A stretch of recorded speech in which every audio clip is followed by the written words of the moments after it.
Well, hello. How are you? Hello, very good. Good. You have a good lunch? Had a good lunch. Finished my painting more or less. I don't know. I send you the latest version. Oh, okay. So you added more to it. Okay. Well, I had Yeah, it. yeah. Yeah, I had it as. Exactly. I couldn't sleep last night and I was dreaming on my answer to Degas. Okay. And I researched it yesterday, so I saw something similar from an Australian guy, Mm-hmm. and I liked it, and I said, "Let me try it." Okay. I love that So movement. Okay. it looks good. Yeah. That Well, movement. I'm gonna show it to everybody here just in a little bit. Okay. Yeah, because we got about 10 people here now. Okay. So let's go ahead and get started. And I was talking about. I think I was talking to Eloise last, but here, let me go back and we'll pick it up from there, okay?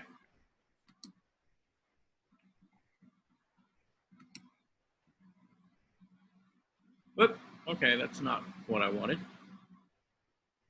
Wrong thing. Okay, so let's try that again. Share. There we go. That's what I wanted to share. Okay. Oh, okay. Okay, so we had been talking about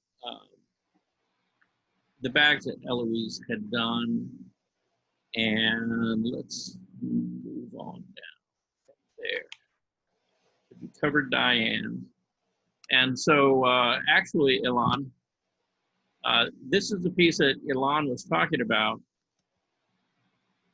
and Ilan, you want to tell everybody a little more about this?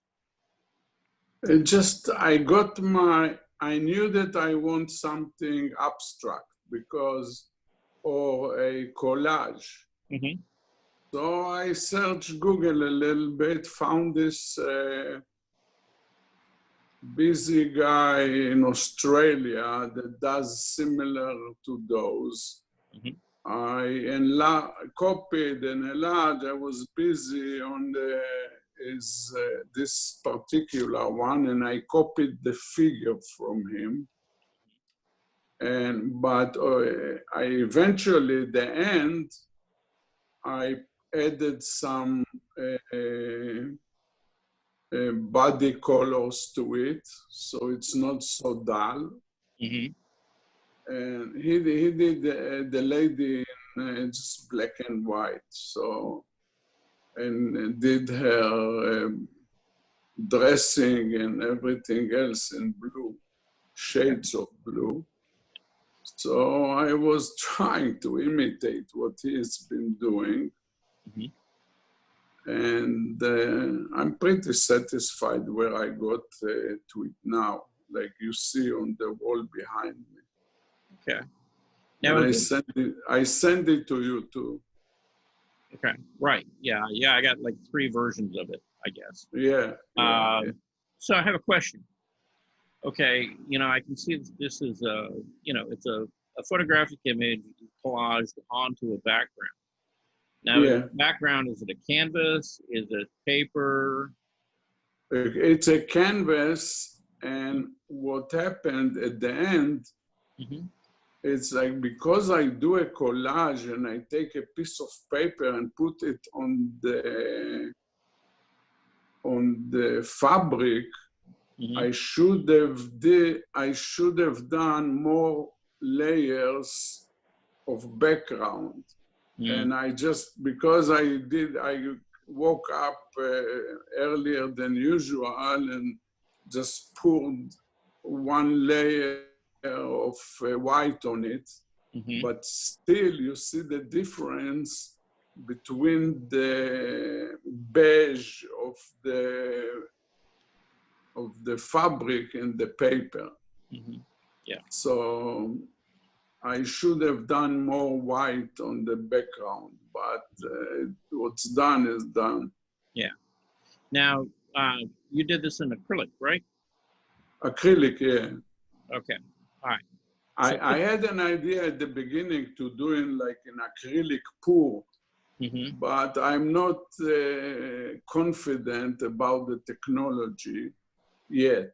I'm playing with it, but no good results. So I need to figure out what do I mix and what do I do with it. Mm-hmm. Yeah, I think pouring it would be more difficult. You would have a hard time controlling it.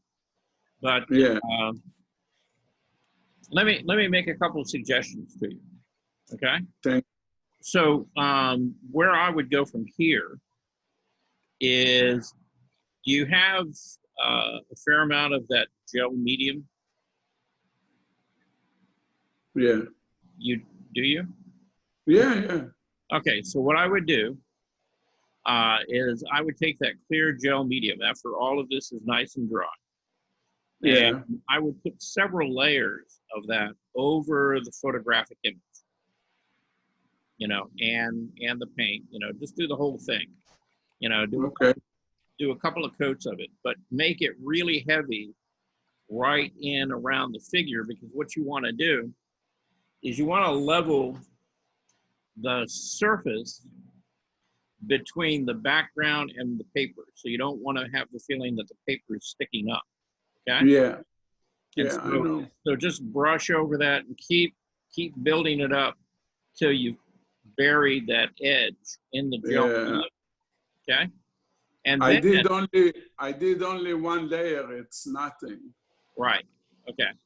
But it may take you 4 or 5 layers to do that. Of course. Yeah, depending on how thick the gel medium is. Yeah. But after you've done that, see, then you can come back in with the white paint, right? Yes. On top of the gel medium, see, and get rid of that line and bring it up Yeah. to wherever the skin tone is. Yeah. Right? Yeah. And that Yeah. way you kind of lose, the cutout feeling, of that piece of paper. And it will kind of disappear and become part of the background. Okay. Okay. Thank you very much. Yeah. So that's probably the best way of handling that. Okay. I love the movement on that though. Yeah, it's a striking piece, and Yeah.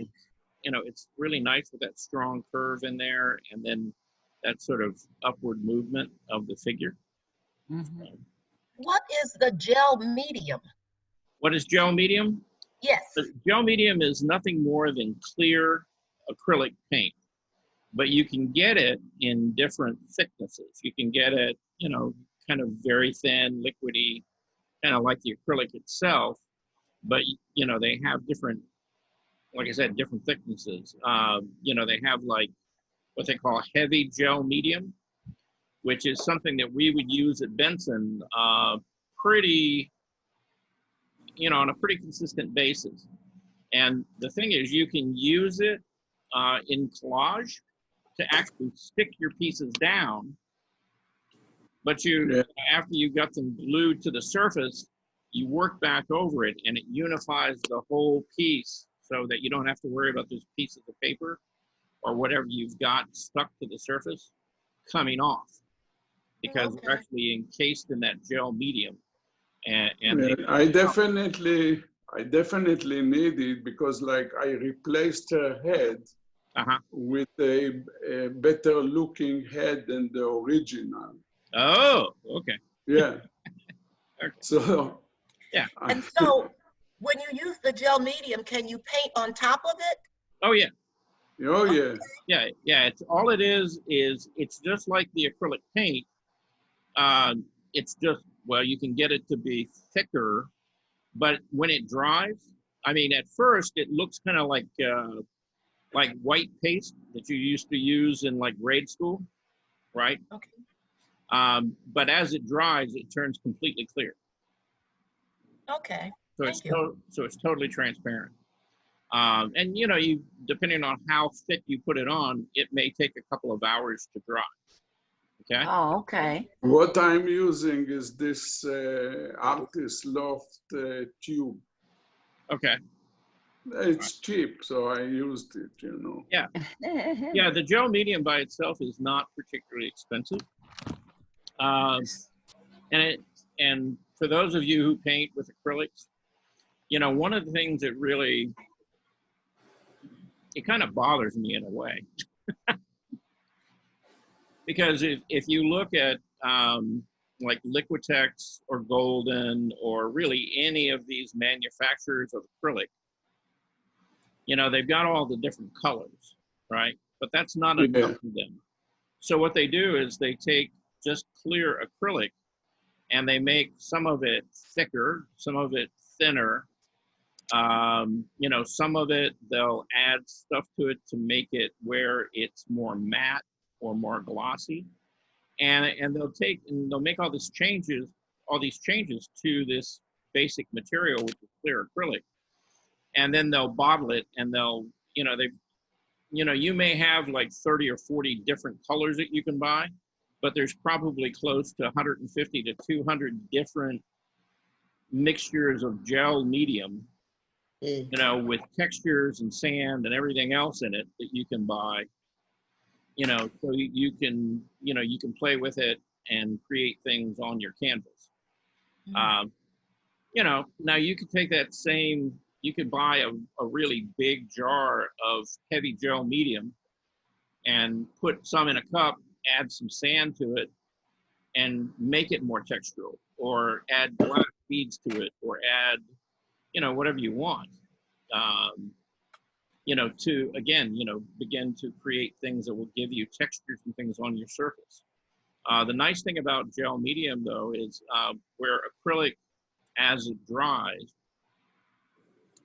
will flatten out, you know, and level. The heavy gel medium has something in it to make it thicker, but it also stops it from laying down and flattening out. So you can get this very textural look, you know, to your paint if you add it into your colors and mix it thoroughly. Then when you're painting with it, every time you put a brush stroke down, that brush stroke is going to stay just the way you put it down. It's not going to shrink and flatten out on you.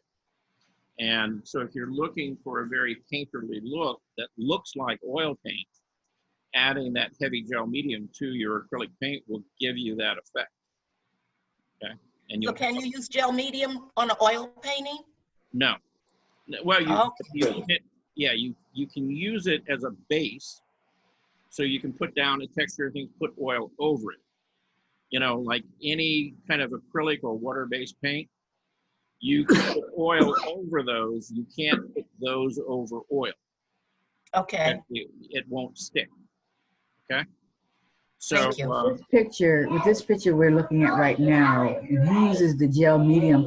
He has to do the entire picture in the gel medium, not just where the photo was put on the canvas.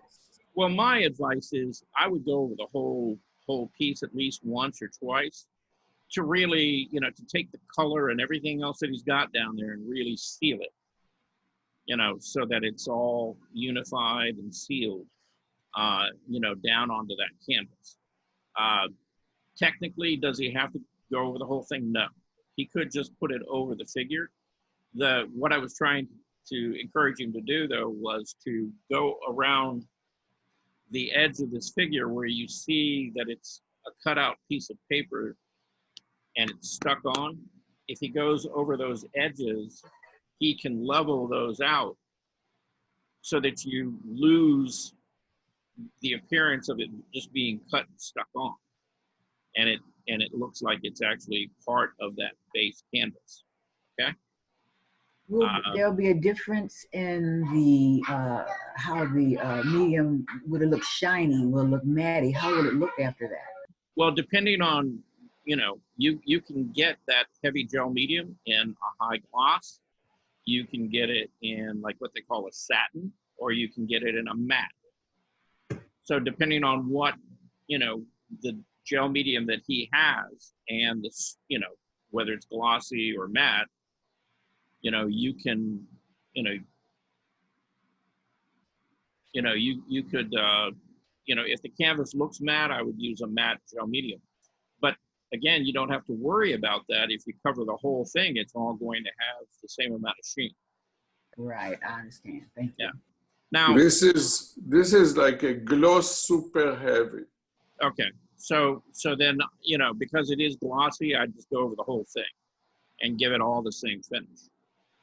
Okay. Thank you. Now let me say something about the whole gloss thing too. Some people like paintings that have a varnish or a finish on them that's really glossy, and that's fine, you know. And gloss finishes are generally used for paintings that are going to be in a dark room. Yeah. Because it will help sort of, you know, kick up the color and intensify it. And so, you know, as long as it's a very dark environment, you know, a gloss finish is great. But then when you take that very same painting with that gloss finish and you put it in a brightly lit room or somewhere that's got a lot of windows or things and there's a lot of light there, all of a sudden you can't see the painting because you've got all these hot spots, you know, these highlights and things on your painting. And so that's why they make satin finishes or matte finishes. The more light that's in the room, the more matte you want that finish to be. Okay, because the more light there is, the more hot spots and things you're going to get on. For me, you know, normally what I'll do is I'll buy gel medium, and if I can buy it in what they call an eggshell or a satin, that's what I'll buy. If I can't get the eggshell or satin, then I'll buy a container of gloss, and I'll buy a container of matte, and I'll mix them. And I won't do half and half. I do about 2/3 matte and about 1/3 gloss. And it gives me this nice low sheen finish, you know, on the piece, okay? So that's good. See, we got an opportunity to talk about that stuff. Thank you. All right. Thank you. So next, this is Jean Goldstein. And I think she said this was pastel. Are you here, Jean? Yes, pastel pencil. Pastel pencil. Okay. Yes. What I tried to do, I noticed I had drew in the other ballet person because I was trying to get the movement is what I saw. But this was the photograph of the positioning of the Degas. And this model was a lot taller and than the model that Degas used. Mm-hmm. And you can tell in her bone structure, and that's the reason I did her first, because I thought she had the flying movement in the arms that I really liked. Okay. All right. Now, And in fact, as I was considering cutting off the leg portion and doing a similar thing as that you just showed, but with the motion, you know, of twirling like around the figure. okay.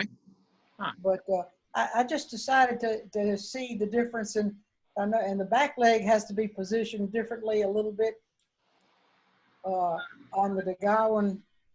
Mm-hmm. Yeah, you didn't see but really one leg because That's her other correct. leg- But you could see up underneath the by the clothing, by the neck. Yeah. About where it would end up. Right. Okay. All right. Well, you know, you were talking about, you know, playing with trying to add more movement and things Right. to this. And I guess my suggestion would be rather than modify this or change it anymore, maybe do another one. But Yeah. then again, you know, keep in mind that really, rather than being so literal about the ballerina, you know, maybe what you're trying to do is show more the motion or the idea that she's moving or spinning. You know, because with the photograph, you know, it's just one single kind of still image. And if you really kind of think about how did she get there? You know, what kind of steps did she have to do to arrive at that pose? And if you could translate that and show that in some way, that could make, an interesting piece of art just by itself. Okay. Okay. Uh, Well, I did that on real thin black construction paper. okay. And I did that. I started with that purposely, because my thought was to make it swirls with the lighter white pencil Mm-hmm. to try just a black and white thing. Okay. All right. Yeah. So again, I wouldn't change the media. Do you have more of that black paper? I have one little bitty piece left Oh. that I found. Yeah. Okay. But I'm going to try. I want to do the other figure because of the difference in the bone structure, Mm-hmm. and I might try it with that lady because she's more stilted in a way, Mm-hmm. than this. I felt this lady was because of her arm extension. Her body was Mm-hmm. so much flightier, longer. Okay. All right. Well, I'd be interested to see what you can do with that, between now and say next week. Okay. If you have the time to do it. I'm But yeah. trying. I'm having a lot of problems, as you well know, with getting on to things here lately. It is Yeah. taking all kinds of hours on the telephone and the computer and trying to get stuff straightened. And thank you for helping. But I think I got at least with what you sent, I can get on to your classes for this week anyway. Right. Yeah. Now let me, since we're on that subject, let me talk about that just for a minute. This technically, whether you know it or not, is actually the last week of these classes. Oh, boy. Because I had scheduled them through the end of this week, which is Friday. So what's going to happen now, because I checked with Sabrina and talked to Andre, they were supposed to set up a premium account for Zoom for each of the centers. That has not been done so far. So what I'm going to do is I'm going to set up another 7 weeks of classes on Zoom. And I'll be emailing them the information, and then what they'll do, and I think they said it's on Sundays, they send out kind of an updated listing of classes, okay? So each of you should get an update on those classes and the dates, okay? If you don't get anything by Sunday, then maybe Monday morning or so, send me an email, basically saying I didn't get the updates, and I'll do a group email and I'll send out all the links to everybody, okay? Just as a backup, We got an updated That's Sunday, list correct? we got an updated list today. Did you? Okay. All right. But did it show these classes carrying on into next week? Yes, because it was into until the 18th of June, July I 3rd. believe. July 3rd. July 3rd, yeah. Today's the 3rd today. July 3rd. July. But no, did it show this class? Yes, I think so. Yeah, see, I don't know how they would do that because I haven't set up a new link for it yet. And I didn't get that. The last one I got was not today. Okay. All I right. did not get it. They Okay. used the same link as before, I think, because I'm still using the one on my computer. Right. Well, the link is good for this class today because this was a scheduled class. When I set up the next 7 weeks, I don't know that it's going to be the same link or the same password. And in fact, I'm going to set them up without a password. So there shouldn't be any problem just joining the meeting, okay? However it works out, they'll either send you an update or, like I said, you guys have my email address, just somewhere over the weekend or whatever. If you don't get it, then go ahead and just send me an email and say, can you send me the links to these classes? And I'll be happy to send out, a group email and make sure that everybody has it, okay? Good. Okay, great. Yeah, we'll cover our bases one way or other. Yeah. All right. So, We're going to make it work. All right. So let's move on now. This is John's piece that he worked on last week. And this was his sort of take from the ballerina, and he's added other figures to it and kind of made it this carnival or circus atmosphere. John, you want to tell us any more about this? Basically just having fun with it, and I didn't want to just do the ballerina. Okay. So now you got a guy being shot out of a cannon and a strong man. Right, and she's in the other ring. Right. Yeah. Yeah, I see that you added her in back there. Right, correct. I think you put her under the cannon. Pardon? He put the ballerina under the cannon. Under the cannon? Well, yeah, to the side, I see. Yeah. Okay. So I wanted to play with the light from above on the face and the chest, okay. and make the legs and feet and the one go back. Okay. So you're talking about having some sense of foreshortening, particularly. Correct. Right. Yeah, like on the figure, the strong man. Right. Yeah. And it seems to, it makes sense in the regard that when you're looking at the figure of the ballerina, you see her that way. So you're above looking down.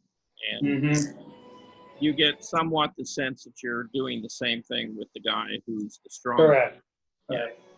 Yeah. Now the guy in the cannon, yeah, I'm not so sure about, because it seems like, the weight, the strong guy, he seems to be in front of the cannon. Right, but he's smaller. Right. Yeah. Yeah. He doesn't feel closer to us than the guy who's in the cannon. Right. Yeah.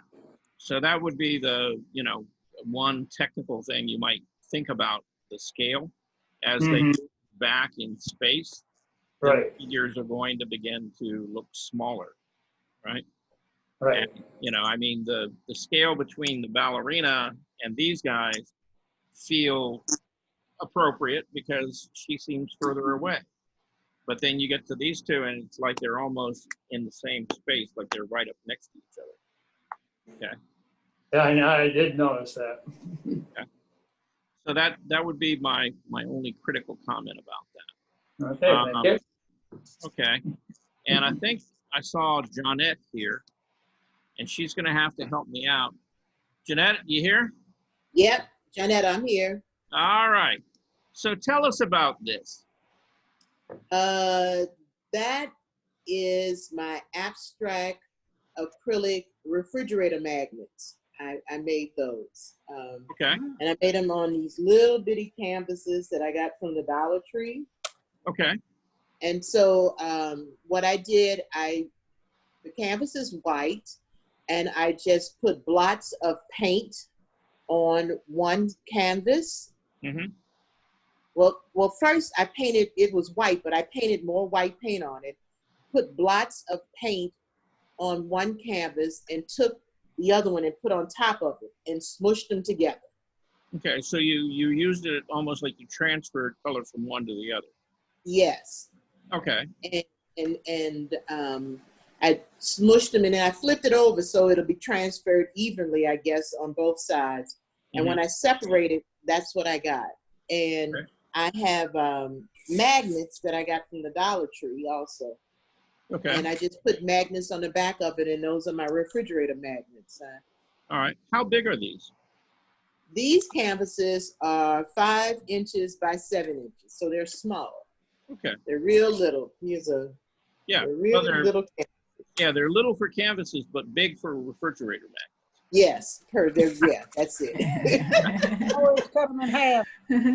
Yes. So did you put like a couple of magnets on each of the back of these? Yes, there are 2 little round magnets. I don't know if you guys can see them. Yeah. 2 little round magnets that I put on each one of them. And okay. Yeah, so that they'll hold firmly. Yes. Okay. That was a good idea, mashing them together and have so the colors would be on both. Yeah, Yes. well, it's a painting process. Yeah. It's a painting process, but at the same time, it's almost like a printing process. Yes. No? Yeah. So, all right, so Nice. I'm gonna have to move faster here. We got 10 more minutes. Okay. Boy, these things go by fast, don't they? Yeah.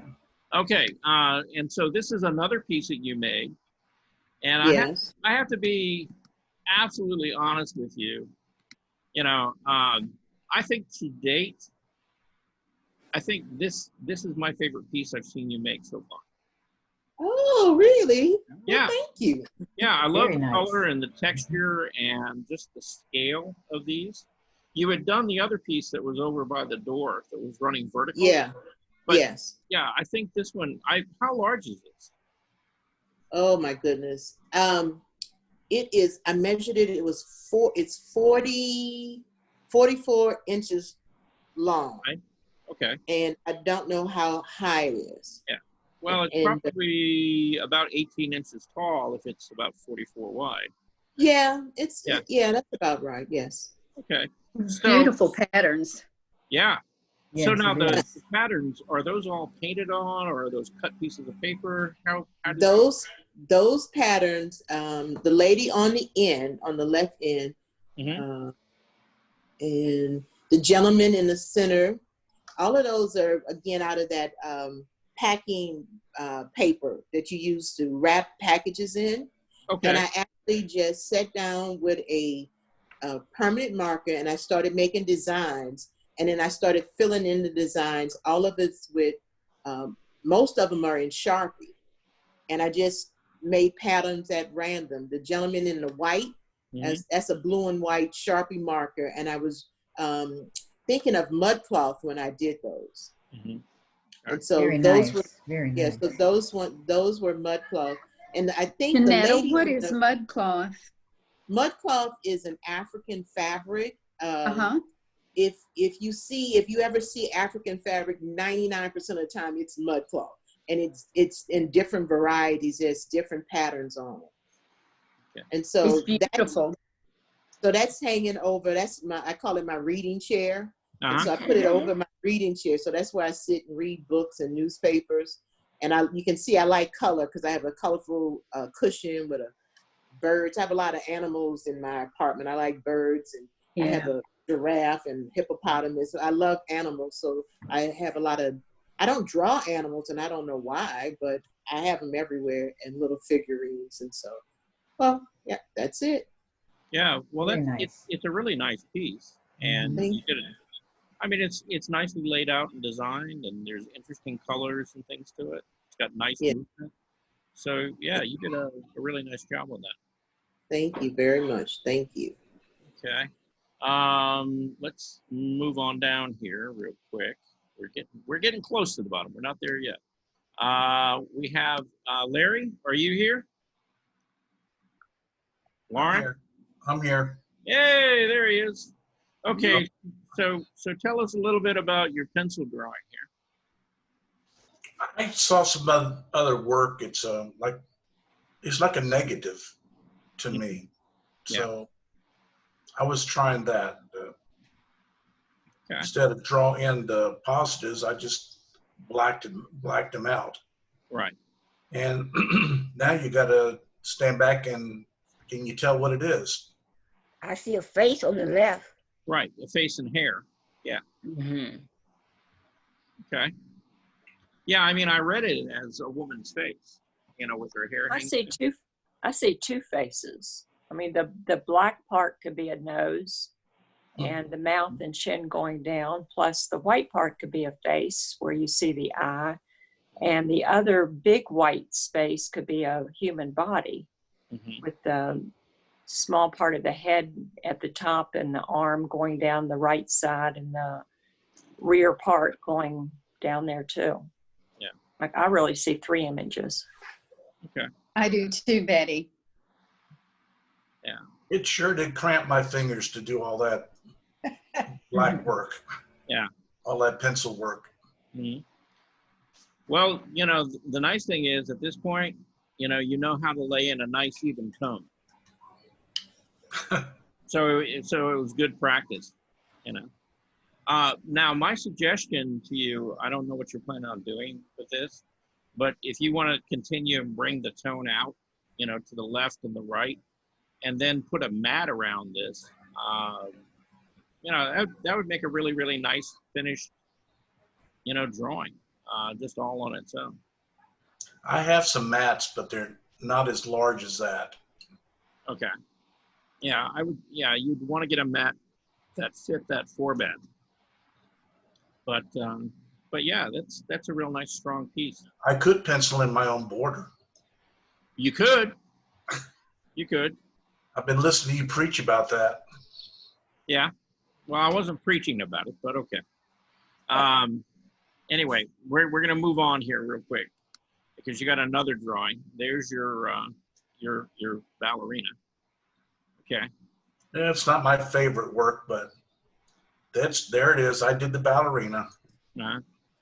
You know, well, and who knows, you know, which direction you're really headed, but the last couple of drawings that you've done, you know, you're beginning to be a little more thoughtful about, you know, making them more graphic and more designed rather than trying to render them and making them soft and round.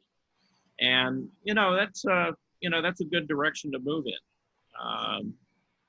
You know, keep playing with that because, you know, rendering or drawing something realistically is fine, but then trying to take it a little further, you know, creating a more graphic look to it, you know, there's a lot of different places you can go from there.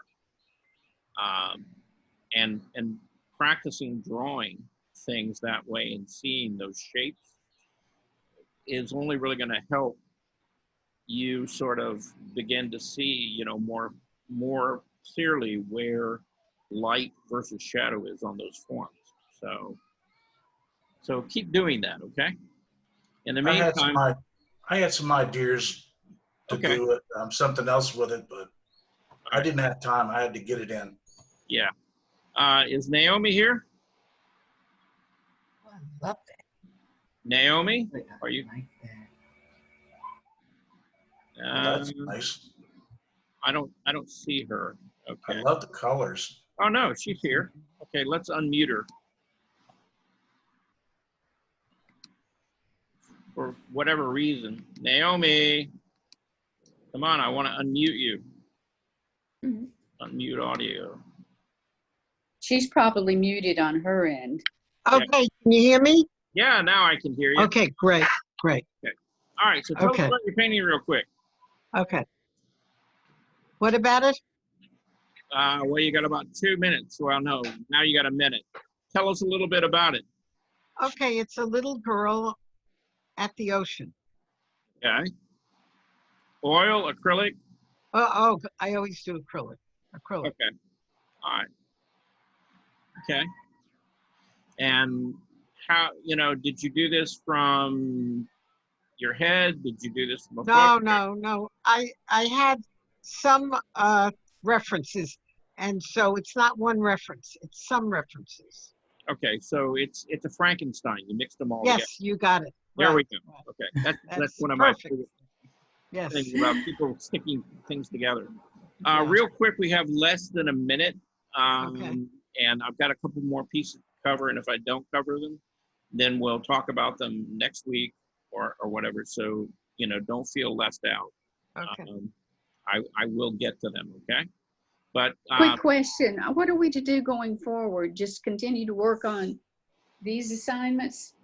yeah, if you want to take them further, Okay. but again, I'm going to send out a list of new classes, and when I do that, I'm going to send out some ideas about things. Oh, you can good. do. All right. So you'll Okay, send us yes. homework. Yeah. But Diane, you know, you're Yes. always open to doing whatever you want to do. Okay. Yeah. I mean, the purpose of these classes is not to give you a specific assignment. It's to inspire you to try to create something, you know, on your That's own. what I need, inspiration. Yes. Thank you. Yes. Hey, that's why they keep me out here. You know, and see, unlike being in the classroom, I can't crack the whip on you guys. Oh, You know, You got to do it on your own, you know. And all I can do is, you know, just keep bugging you on these, you know, these Zoom meetings, you know, keep pushing